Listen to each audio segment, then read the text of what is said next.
Everyone believed the Romanovs were untouchable. They were tragically wrong. The imperial family, Russia's glittering heart, a dynasty stretching back centuries, seemed utterly secure.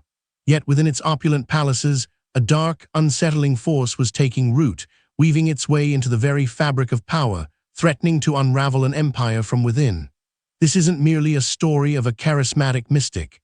It's a tale of desperate faith, political manipulation, and a terrifying descent into chaos. At the turn of the 20th century, Russia was a land of stark contrasts, boundless wealth for the few, grinding poverty for the many. Tsar Nicholas Roman II, a man ill-suited for the immense responsibility of governing, ruled an empire teetering on the brink. His wife, Empress Alexandra, was equally devout and even more isolated, haunted by a secret that would become their family's greatest vulnerability. Their only son, Alexei, the Tsarevich and heir apparent, suffered from hemophilia, a terrifying, often fatal bleeding disorder. Every bruise, every cut, brought with it the specter of death. The royal physicians were helpless.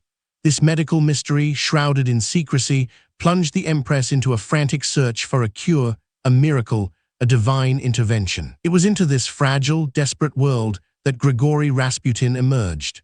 A Siberian peasant, a self-proclaimed holy man or Stranik, he arrived in St. Petersburg around 1905, his reputation preceding him.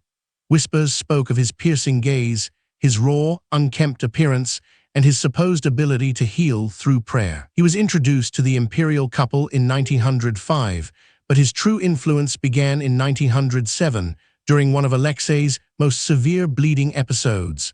Doctors had given up hope. Rasputin was summoned. What happened next would cement his place in the Romanov court and ultimately in history. Accounts vary, but the outcome was undeniable. Alexei's bleeding stopped. The boy recovered. For Alexandra, a woman of deep, almost fanatical faith, this was proof.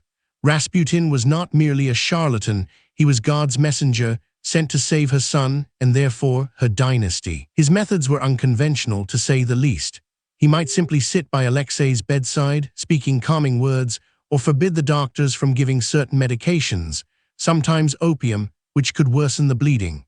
Modern theories suggest he might have unknowingly halted the aggressive medical treatments that were actually detrimental, or perhaps the power of suggestion was enough to calm the boy, lowering his blood pressure. Regardless of the how, the result was a bond of absolute devotion from the Empress. Rasputin became our friend, an indispensable fixture at court. His presence, however, sent shockwaves through the aristocracy and the wider public. Scandals followed him like a shadow. Tales of his drunken debaucheries, his sexual promiscuity with society women, and his crude manners spread like wildfire. Yet the Empress dismissed them all as malicious lies, attacks on a holy man. She was blinded by her love for Alexei and her fervent belief in Rasputin's divine connection. As Russia plunged into World War I, Tsar Nicholas Roman II made the fateful decision to take personal command of the army at the front. This left Empress Alexandra in charge of the government in St. Petersburg, heavily reliant on Rasputin for spiritual and, increasingly, political guidance. This was the true beginning of his dark influence. With the Tsar away, Alexandra, notoriously unpopular and German-born, made crucial government appointments and dismissals based on Rasputin's advice. Ministers, generals, and even bishops found their careers made or broken by the Siberian peasants' whim. The government became a revolving door of incompetent or corrupt officials, chosen by Rasputin for their loyalty to him, not their ability to govern. Public confidence in the monarchy plummeted. The perception grew that Russia was being ruled not by its Tsar, but by a mystical charlatan and a foreign empress. Imagine a structure, gossamer thin, floating between branches, yet strong enough to snare a buzzing insect. Rasputin's influence was like that, seemingly insubstantial, yet it held the threads of power, pulling them taut, until the entire system began to fray. The aristocracy, once loyal, became increasingly alarmed. They saw the danger, the humiliation, the utter madness of the situation. Plots began to brew. The very people who had once upheld the monarchy now saw Rasputin as its greatest threat. One prominent figure was Prince Felix Yusupov, a young, wealthy and dissolute aristocrat married to the Tsar's niece.